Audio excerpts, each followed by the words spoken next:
Breaking bombshell news this evening, because according to reports in the Mail on Sunday tomorrow, Prince Andrew secretly told paedophile Jeffrey Epstein, quote, "We are in this together."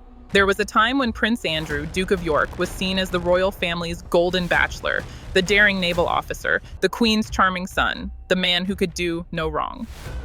But behind the medals, the crisp uniforms, and that trademark grin lay a darker story. A story of indulgence, ego, and an astonishing sense of entitlement that shocked even those closest to him. Today, stripped of every royal privilege and title, Andrew Mountbatten-Windsor stands as a symbol of what happens when privilege turns into delusion.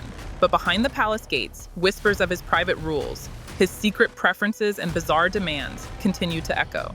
Insiders describe a man who not only lived in excess, but one who seemed to believe the world should revolve around his comfort and his desires. From hand-picked masseuses to comments that left staff speechless, the details paint a portrait of a royal who confused duty with indulgence and power with pleasure. Let's step behind the curtain and uncover the hidden rules of the man once called Randy Andy. To the public eye, Prince Andrew's early life seemed like a fairy tale. The second son of Queen Elizabeth II, brave, confident, and charismatic, he was the action hero of the monarchy, flying helicopters in the Falklands and appearing at glittering state banquets beside presidents and movie stars. But according to those who knew him privately, his charm was both his gift and his downfall. He loved attention, one former royal aide recalled. It wasn't enough to be admired. He needed to be adored. Over time, that craving for adoration turned into arrogance. Staff began whispering about his temper, his impatience, and his obsession with appearances. One palace insider described him as a man who demanded respect but rarely showed it. Even on official trips, Andrew's behavior could leave aides mortified. According to sources close to the royal household, he would make extravagant personal demands: first-class flights, the finest hotel suites, and an entourage ready to satisfy every whim. It wasn't a job, one former employee said, it was servitude. And when it came to his private habits, things grew even stranger. Royal biographer Robert Jobson once hinted at Andrew's fascination with massages. Every time I saw him, he tried to hug me. He'd sometimes try and kiss me. And every time, again, we'd just have, I'd put my hand out and kind of push him away. But insiders say it was more than just a preference. It was a ritual. According to one longtime staff member, Andrew insisted that every massage therapist be, as he allegedly put it, easy on the eye. Attractive women were hand-selected for appointments, and those who didn't fit his idea of beauty were turned away. One former aide recalled a disturbing scene in New York. Andrew, traveling on an official visit, requested an in-room massage. But when the therapist arrived, a professional woman whom he apparently deemed too large, he dismissed her within minutes. He didn't even try to hide it, the aide claimed. It was humiliating for her. That's just how he operated. Behind palace walls, such stories weren't considered shocking. They were routine. According to another insider, everyone knew Andrew had preferences. You didn't question it. You just made sure the right kind of masseuse showed up next time. That rule, unofficial but well understood, became one of many strange demands that defined Andrew's world. Prince Andrew has got a case to answer on all levels, including bullying. And I suffered at the hands of Prince Andrew. Young girls suffered at the hands of Prince Andrew, maids, other police officers. Former palace staff describe Andrew as a man consumed by his own reflection. He could spend hours in front of the mirror before an event, said one stylist who worked briefly at Royal Lodge. He'd ask, "Do I look younger than William today?" Half joking, half serious. Behind the humor, there was insecurity and a volatile temper. Several aides, speaking anonymously, claimed that Andrew could be explosive if things weren't perfect. One former police protection officer recalled being shouted at over the wrong brand of bottled water. He didn't just want luxury, one insider explained. He wanted control, and that control extended to the women around him. Several staff members claimed Andrew would make comments about appearance, not just of guests, but of employees. One aide recalled him saying he disliked being served by larger women because, in his words, it ruins the view.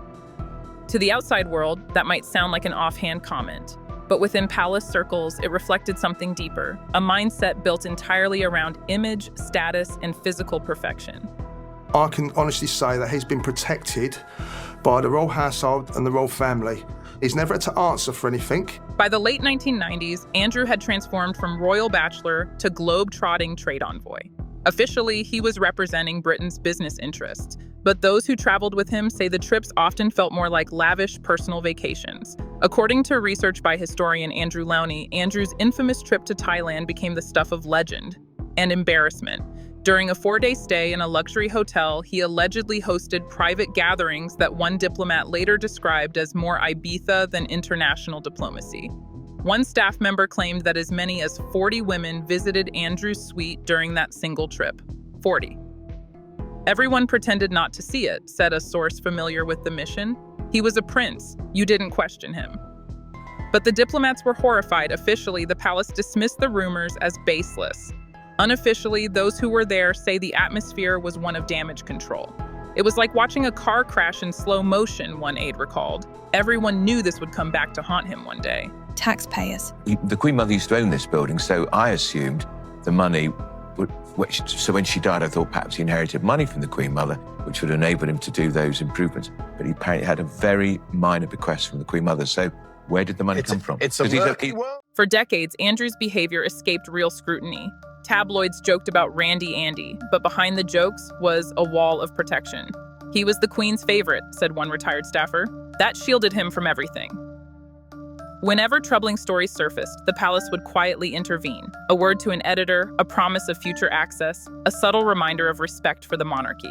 As one former royal correspondent put it, Andrew lived as though consequences didn't apply to him. And for a long time, they didn't. Even as his public image began to fracture, Andrew appeared smugly confident. He had this air of invincibility, another source said. He genuinely believed he was untouchable. Behind closed doors at Royal Lodge, Andrew reportedly created a world of strict routines and unspoken rules.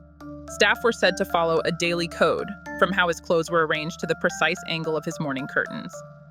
One former maid revealed that he expected his toothbrush and toothpaste to be laid out at an exact distance apart every morning.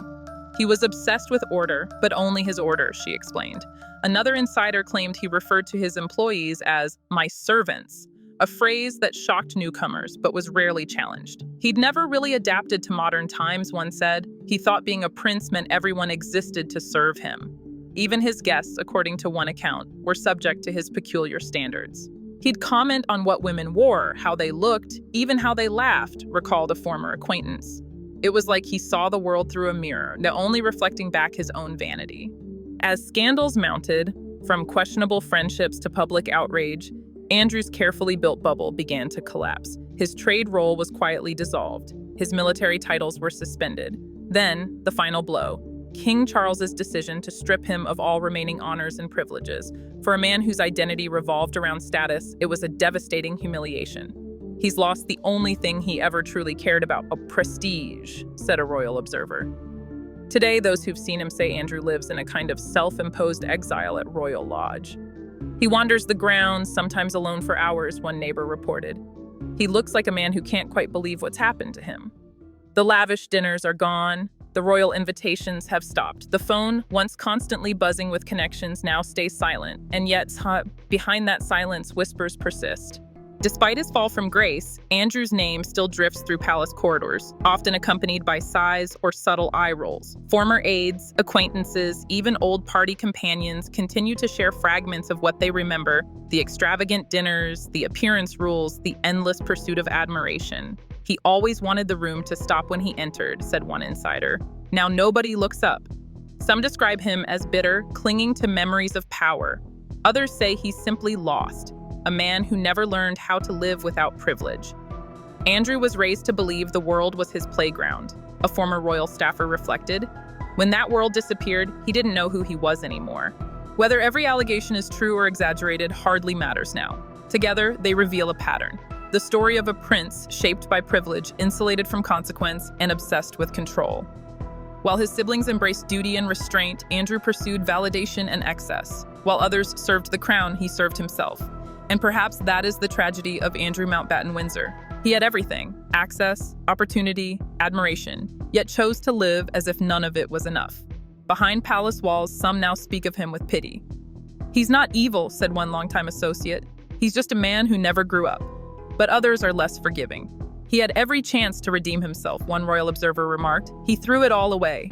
Today, Andrew's name is no longer linked with royal duty, but with scandal. His title's gone, his public image shattered. He has become a cautionary tale of what happens when power and indulgence intertwine. Sources close to the palace say the family hopes the public will simply forget, but history rarely forgets those who fall from such heights. For a man who once lived by his own rules, demanding beauty, loyalty, and silence, the one rule he never expected was accountability. And now it's all that remains. So, what do you think? Were these stories simply exaggerated tales about a spoiled royal? Or do they reveal the uncomfortable truth about who Prince Andrew really is, behind the charm, the title, and the carefully crafted facade? Let me know your thoughts in the comments. I read every one. And if you'd like more behind-the-scenes royal exposés like this, don't forget to like this video, subscribe, and hit the bell so you never miss the next story from behind palace walls.